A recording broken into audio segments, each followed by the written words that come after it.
I woke up at 2:17 a.m. The air in the room was cold, but it wasn't the chill that made my heart beat faster.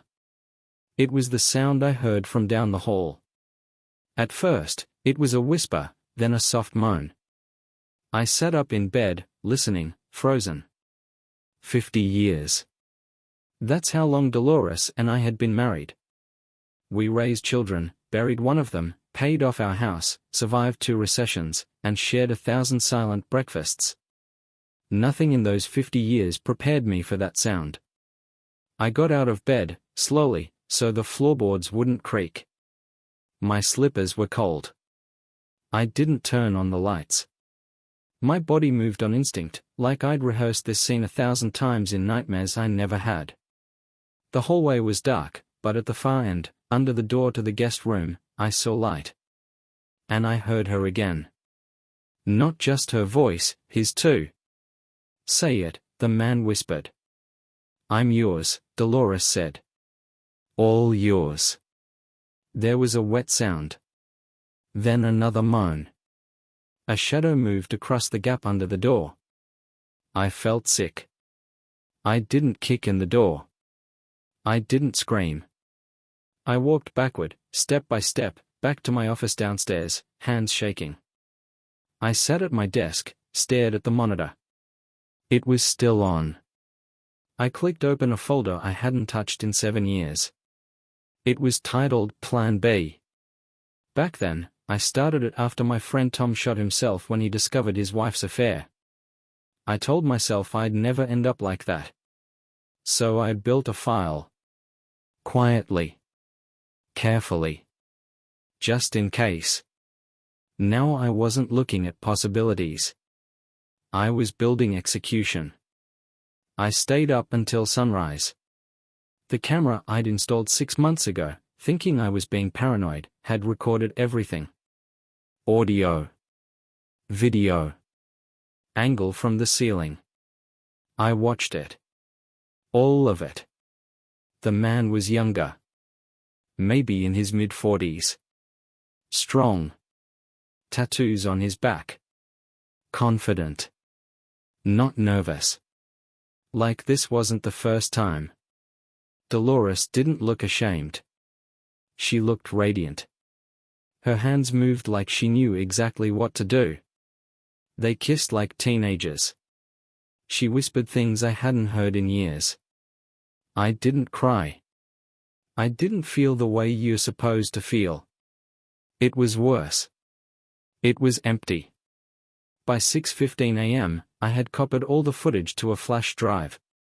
By 6:30, I had drafted a letter to our lawyer. Not for divorce, not yet. I had other plans. I went outside to get the newspaper like I did every morning. Dolores was in the kitchen, humming. She smiled when she saw me. Kissed me on the cheek. She smelled like cologne. Not mine. I smiled back. Inside, I was already gone. I didn't sleep that morning. Instead, I sat in my truck outside the local diner. The same place Dolores and I used to go every Saturday for eggs and pancakes. I watched as cars pulled in and people laughed over breakfast. Normal people. People who weren't living a lie. I had spent 50 years believing in something that wasn't real. I wasn't angry. Not yet. Anger is quick. Anger is hot. What I felt was different. Cold. Focused. It was like a switch flipped inside me, and I wasn't going back to who I used to be. Back at home, Dolores was pretending nothing had happened. She made French toast. She wore the same blue cardigan she'd worn on our wedding anniversary last year. She kissed me twice before I left, like it was any other day. I looked into her eyes, searching for a flicker of guilt. Nothing. As I walked out, I said I was going fishing. Instead, I drove to the courthouse. I had a friend there, Ben Walters. We used to serve together in the National Guard, and now he worked as an archivist. He owed me favors.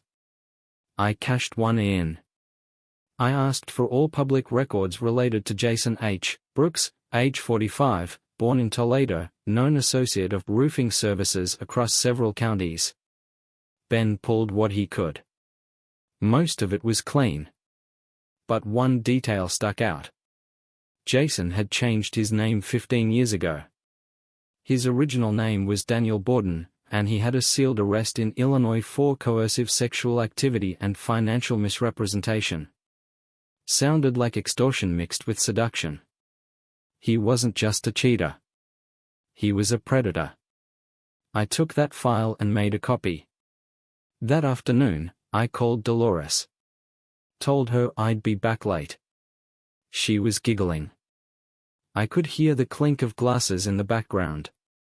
Wine, maybe. Or maybe champagne. She said she was watching an old movie. Said she missed me. She never used to say that. At 6:45 p.m., I parked 2 blocks away and approached my own house on foot. I had rerouted the front security camera through my laptop earlier that week. I watched from my phone as Jason entered through the back door at 6:52 p.m. By 7:10, the lights in the bedroom dimmed. I waited. Calm. Breathing through my nose. Heart steady. Then I walked to the side fence, entered through the gate, and stepped into the tool shed. I had installed a second camera weeks ago, directly across from the bedroom window. It gave me a perfect view. They'd never once closed the curtains. I didn't need to see more. I had enough. But I watched anyway. They moved like they'd rehearsed this 100 times. Dolores looked years younger. She laughed. She said things like, "No one touches me like you do, and he's so clueless." That word hit hard. Clueless. Like I was an idiot. Like all those years of trust, love, pain, meant nothing. I clicked a button on my phone. The shed light flicked on. Just enough to cast a long shadow on their bedroom wall. They froze. Jason stood up, confused. Dolores grabbed the sheet. She walked to the window. Looked out. I wasn't there. I was already driving away. The morning after, the fear hadn't faded from her eyes. Dolores was quiet at breakfast. She didn't mention the light in the shed, didn't ask why I'd gotten home so late, didn't even bring up my fishing trip. She acted like everything was normal. But her hands were shaking when she buttered her toast, and she overcooked the eggs. She never overcooked the eggs. I watched her closely. Every blink, every pause in her breath. She was waiting for me to explode, maybe. But I wouldn't give her the satisfaction. Instead, I kissed her on the forehead, told her I had errands to run, and left. Outside, I called Ben again. I needed more than just a sealed record. I needed dirt. Real dirt. Enough to bury Jason 6 feet deep without ever setting foot in court. Ben put me in touch with a guy named Ellis, retired investigator turned private contractor. No badge anymore, but he still had contacts. For the right price, he could dig up things the police wouldn't touch. By noon, Ellis had a list of addresses Jason had used in the past decade. One of them was a duplex outside Dayton. Registered under a woman's name, Trina Collier. I drove there myself. Trina was around 40, thin, twitchy, and chain-smoked like her lungs were optional. She answered the door in a robe, looked me up and down, and said, "You here to beat his ass? Get in line." I told her I wasn't here to fight. Just talk.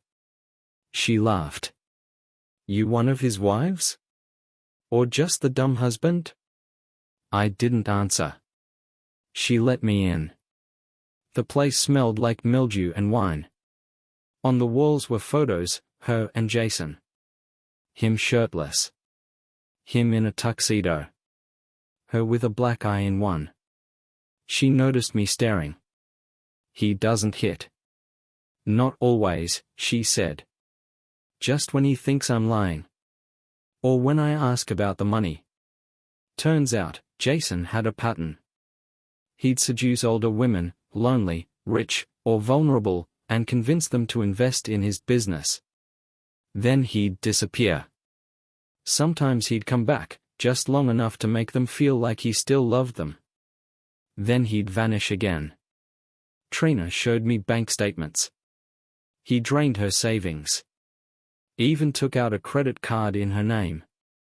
She tried to report him, but he always stayed just under the radar. No violence. No paper trail. Until now. I asked if she'd testify.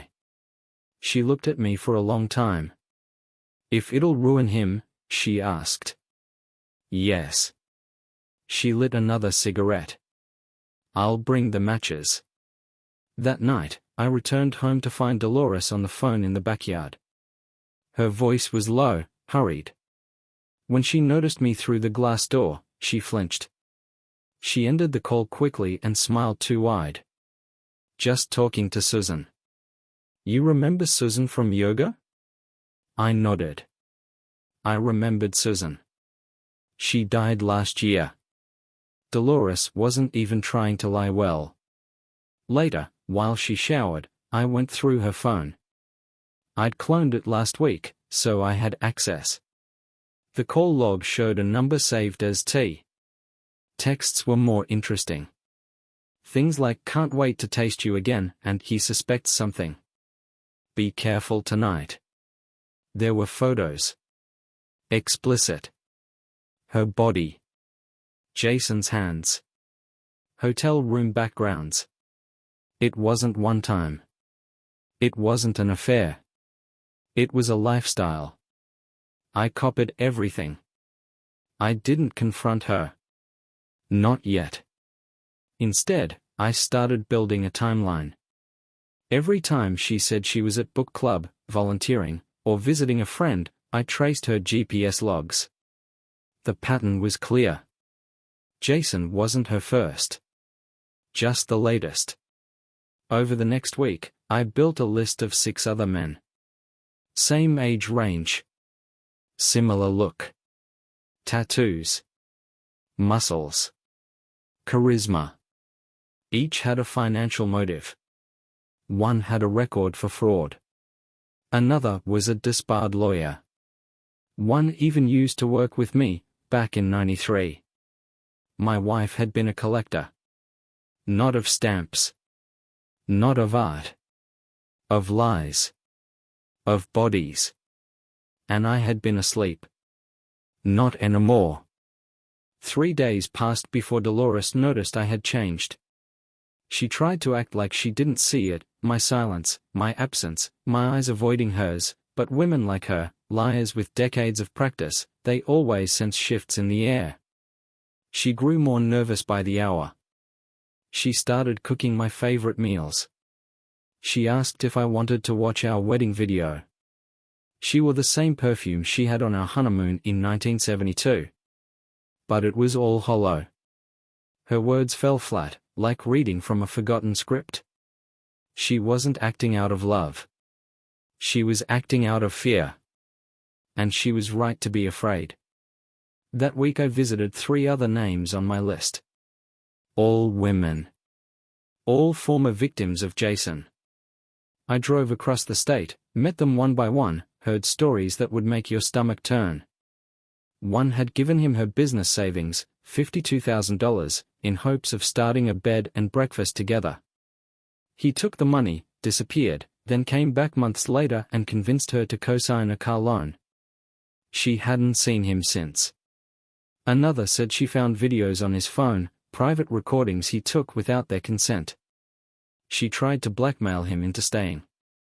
He called her bluff and sent copies to her family. But the third was different. Her name was Emily Ransom. 71 years old, silver hair, sharp as a scalpel. She lived alone in a small house full of clocks. Antique ones. The kind that tick louder than they should. She offered me tea, then stared at me for a long moment before asking, "Why are you really here?" I told her everything. The truth. About Dolores, the video, the men, Jason, all of it. She listened in silence. When I was done, she went to a cabinet and pulled out a small metal box. Inside were USB drives, photos, and a battered leather notebook. I was waiting for someone else to say it, she said. What she had was gold. Photos of Jason with at least 8 women, 4 of whom I recognized from our community. There were screenshots of text messages, bank transfers, hotel receipts. Some of the footage showed more than just sex, it showed exchanges of money, drugs, whispers about taking care of the husband. She slid the notebook across the table. Jason's smart, she said. But he's not careful. He uses the same lies on everyone. Same gifts. Same promises. You're not the first husband, and you won't be the last. I asked her why she hadn't gone to the police. She smiled. Because I was building something bigger. You've heard of revenge? I prefer closure, in fire and ash. I left her house with enough material to ruin 10 people. But I wasn't ready to use it yet. Back at home, Dolores sat in the living room, pretending to read a book. She looked up as I entered, smiled nervously, and asked if I wanted dinner. I nodded. We ate in silence. The only sound was the clink of silverware. I watched her hands. The slight tremor hadn't gone away. She was unraveling. After dinner, she tried to sit close to me on the couch. I stood up, walked to my office, and locked the door. I didn't need to argue. I didn't need to shout. I just needed time. That night, I sent out 6 anonymous packages. Each contained selected photos, transcripts, and GPS logs. All addressed to the husbands of the women I had confirmed were involved. Some were widows now. Some still married. Either way, they had a right to know. The next morning, the first message came in. It was from a blocked number. Just one sentence. You're not alone. By noon, there were 4 more. Thank you. I knew something was wrong. She lied for 20 years. I want in. I had started a quiet war. And it was only just beginning. By the end of the week, I had 12 messages. 12 men. 12 husbands, widowers, and exes, all with the same story. All lied to. All broken. All ready. We created a group. Not online, not digital. We met at a closed-down mechanic shop I used to run 20 years ago. I still had the keys. The oil stains on the concrete hadn't faded. Felt fitting. The air was thick with cigarette smoke and old rage. We went around the room, each man telling his story. One had been cheated on for a decade. Another's wife left him bankrupt after transferring their mortgage into the name of her personal trainer. A third had nearly taken his own life until the package I sent gave him clarity. Then they all looked at me. What's the plan? One asked. I'm still building it, I said. But it ends with Jason buried. Not dead, just ruined. And the women? They'll watch it happen. The room went quiet. Then someone laughed. Not out of humor, out of relief. Someone was finally doing something. The next step was collecting proof, more than emotional testimony. Paper trails, accounts, assets, hidden communications. I didn't just want Jason gone. I wanted him erased. Ellis, the retired investigator, tapped into his old contacts and pulled up Jason's current financials. He had 4 different checking accounts under different business names. All fake. All laundering through shell corporations. Dolores's name showed up twice, once as a consultant, once as a silent partner. That was enough for the IRS to get interested. Ellis made a quiet call to an old buddy in the Treasury Department. The man asked 2 questions. Is this political? No. Is it personal? Yes. Then I'm listening. We had something. A thread to pull. Now we just had to keep pulling. At home, Dolores was spiraling. She barely spoke, stayed in bed late, jumped at small sounds. The confidence she used to wear like armor was cracking. I didn't confront her. I made coffee. I kissed her on the head. I told her I was proud of her volunteer work. I let her live inside the lie she built, until she couldn't breathe in it anymore.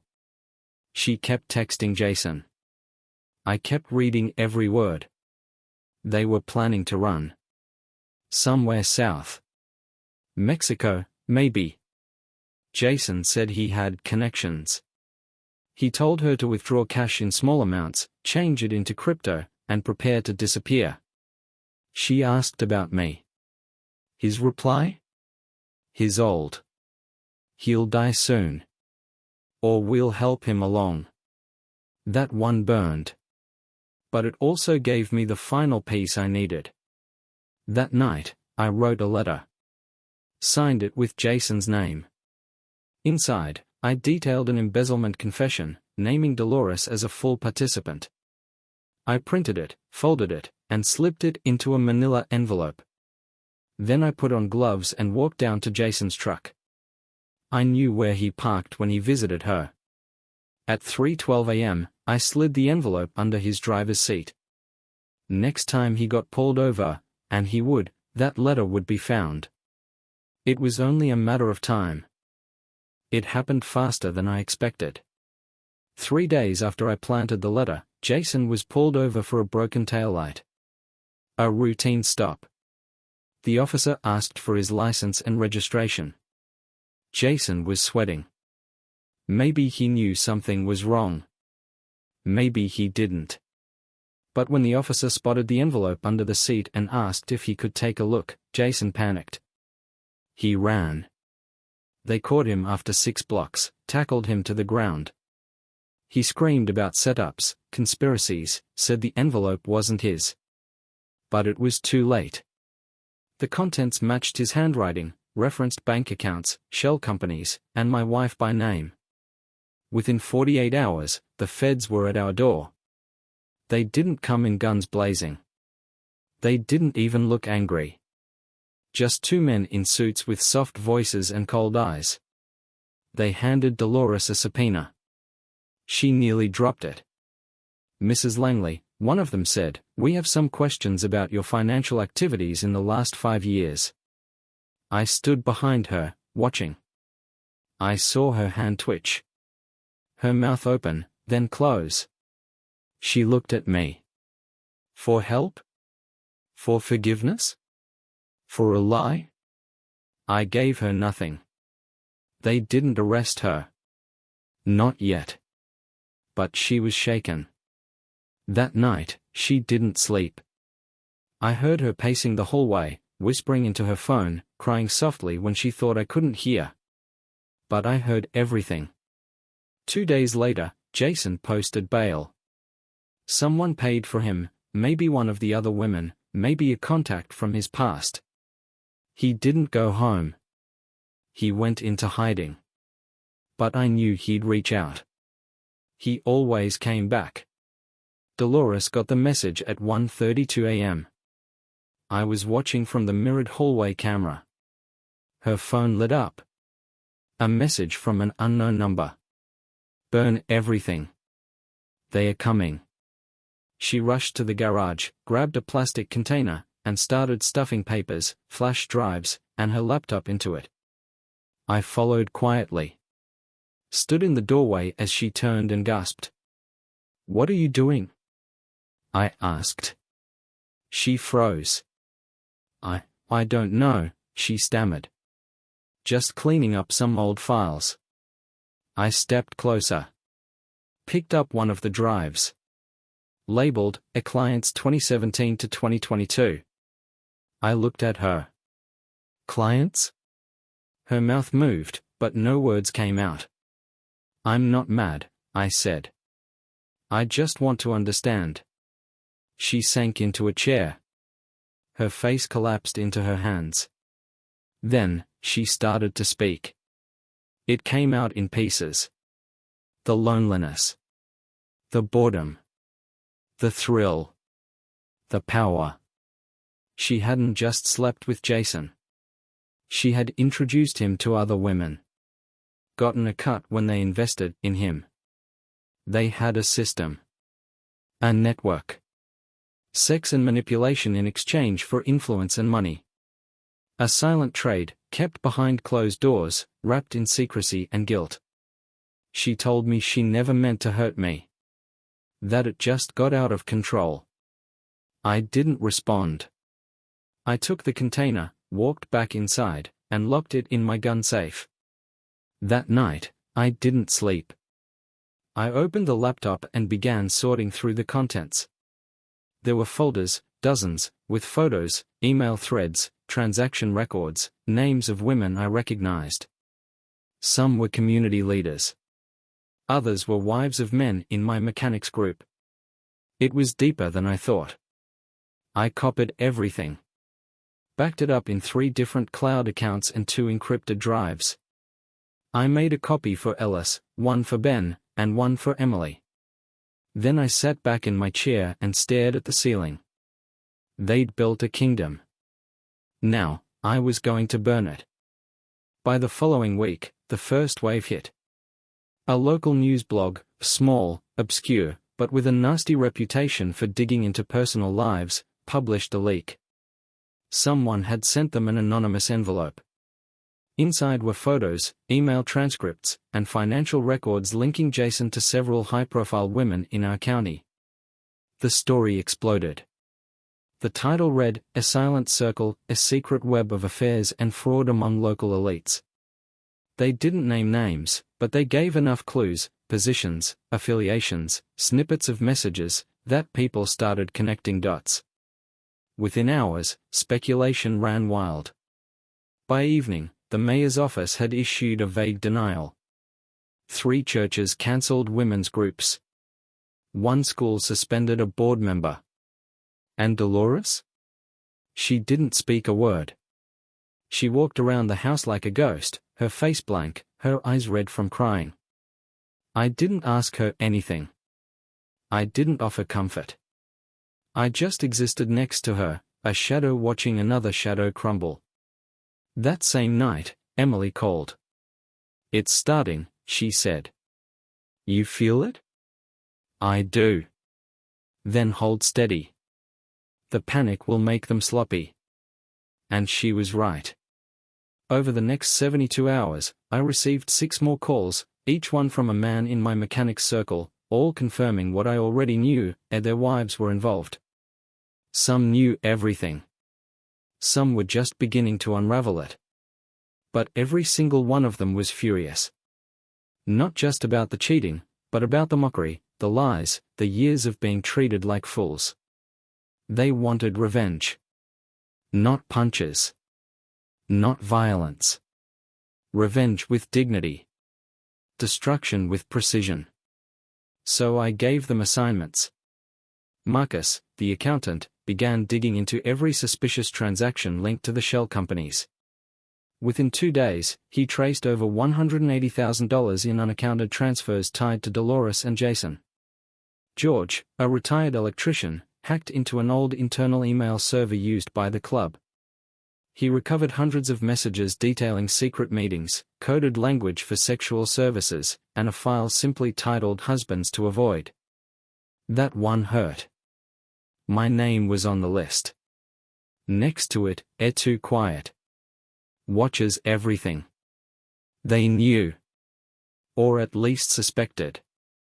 But they didn't stop. They thought I was weak. That I would do what most men do, get angry, yell, maybe cry, maybe leave. But I stayed. I stayed and stuttered. And now I was tearing it all down from the inside. 2 days later, I printed everything, over 200 pages. Photos, messages, logs, wire transfers. I packaged it all into an anonymous file labeled Community Concern, Confidential, and dropped it off at the county ethics office. I didn't need credit. I needed collapse. The very next morning, a breaking news alert flashed across my TV: a county investigation launched into alleged sex for influence ring. There it was. Not a whisper anymore. A reckoning. Dolores dropped her coffee mug when she saw it. Shards exploded across the floor. She fell to her knees, shaking, trying to pick them up with trembling hands. I didn't move. She looked up at me. "Did you do this?"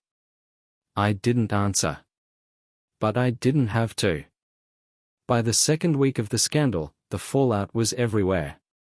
Names were leaked. Not by me, someone else took it upon themselves. Maybe a journalist, maybe a betrayed spouse.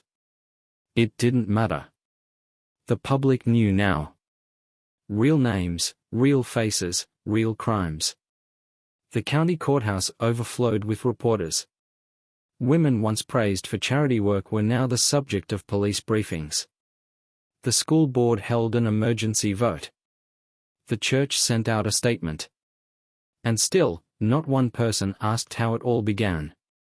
No one saw the old man behind the curtain. Dolores barely left the house. She wandered from room to room, often stopping to stare at nothing. She didn't cook. She didn't clean. She barely ate. It was like watching a building collapse in slow motion, one floor at a time, until only dust remained. I didn't speak to her unless she asked me something. And even then, I only gave her the truth. "Do you hate me?" she asked one night, voice barely a whisper. I didn't answer. Not because I didn't know, but because the answer would have shattered her. And maybe that was the last small piece of mercy I still had left. Instead, I continued working. Emily and Ellis helped build a dossier, something clean and structured, not for gossip but for prosecution. Every detail verified. Every account tied. Every lie tracked. It wasn't just cheating. It was money laundering, wire fraud, and organized abuse of influence. What began as betrayal had become a conspiracy. We called it what it was: racketeering. On Thursday, I received a letter in the mail. No return address.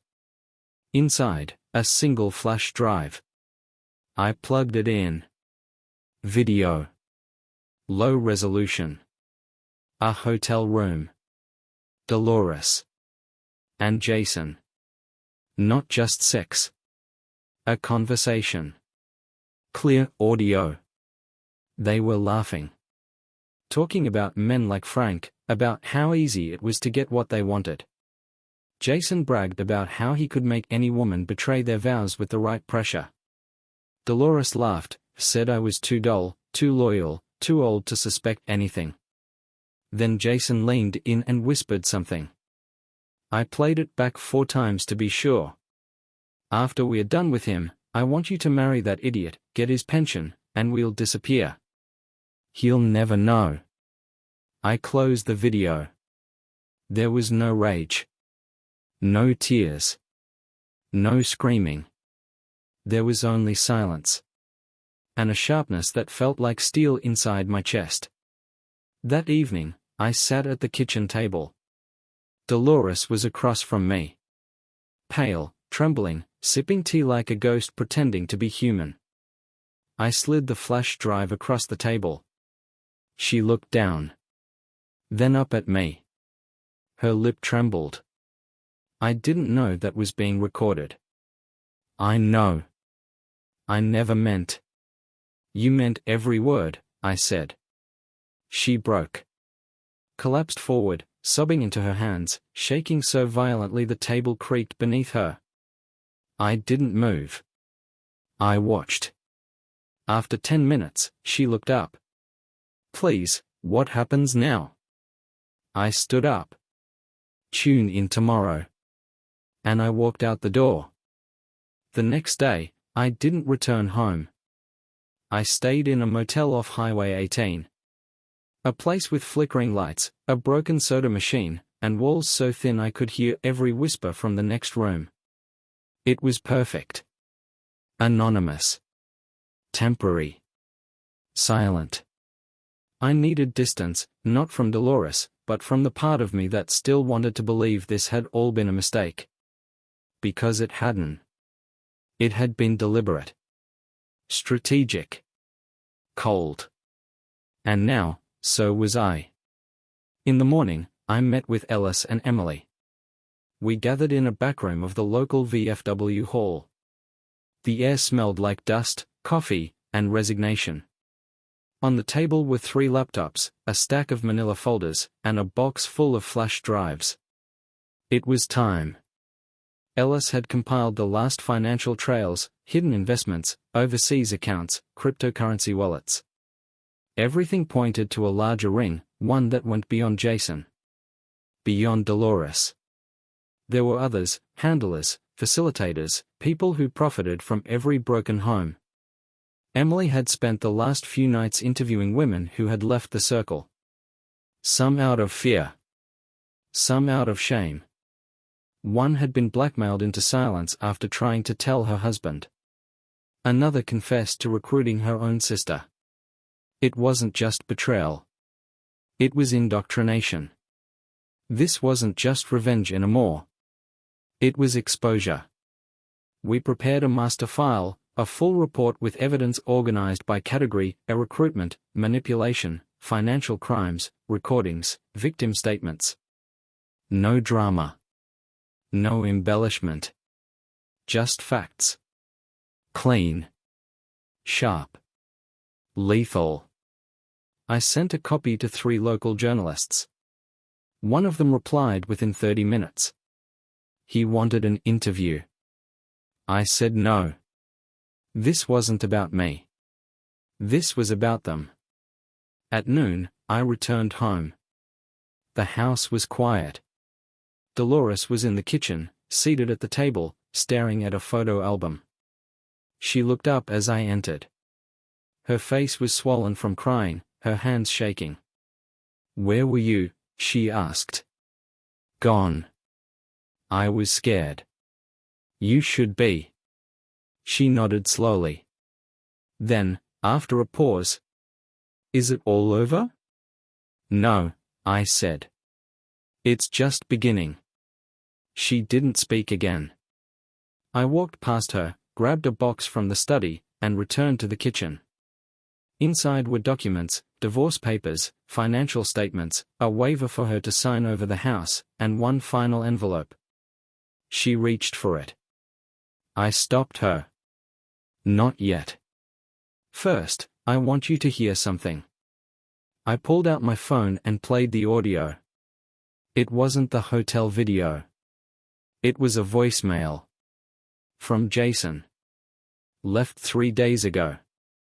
She'll turn on you," he said. "They all do. Once the pressure hits, she'll flip. Give them your name. Maybe even plant something. Watch your back, old man. She's not who you think." Dolores went pale. "That's not real," she whispered. "It's his voice." No, I never." "But you could have. And he knew it." I placed the envelope on the table. Inside, our letter I'd written weeks ago. Before all of this. When I first suspected, but hadn't confirmed. A goodbye. A confession. A map of the pain I was too tired to carry. "I was going to give you this back then," I said. "But now I want you to read it when the house is empty. When the silence finally feels honest." She didn't move. Didn't cry. Just sat there. I left her like that. An hour later, the first article went live. Headline: Exclusive, a secret sex and fraud network uncovered in countywide scandal. Photos followed. Names. Details. Audio clips. The internet did the rest. I turned off my phone, packed my bags, and walked out the front door. And for the first time in 50 years, I didn't look back. I spent the next 3 weeks off the grid. No phone. No internet. No name. I stayed in a cabin near the lake, the same one I used to take my son to when he was 10. Back then, we fished in silence, caught nothing, and called it a victory. Now I sat alone on the same wooden dock, watching the same still water, listening to the wind tell stories no one else could hear. The world kept moving without me. I didn't read the news, but I heard enough through whispers and passing strangers. The scandal spread like oil fire. Indictments. Resignations. Arrests. Jason was in federal custody. Dolores was under house arrest, wearing an ankle monitor, her reputation destroyed, her face plastered across blogs and newspapers. I had no joy in it. No triumph. Just peace. It was over. But then, a letter arrived. No return address. No stamp. Just left at the door. Inside, our photograph. Dolores. Standing in front of our old house, holding a sign. It said, "I'm sorry."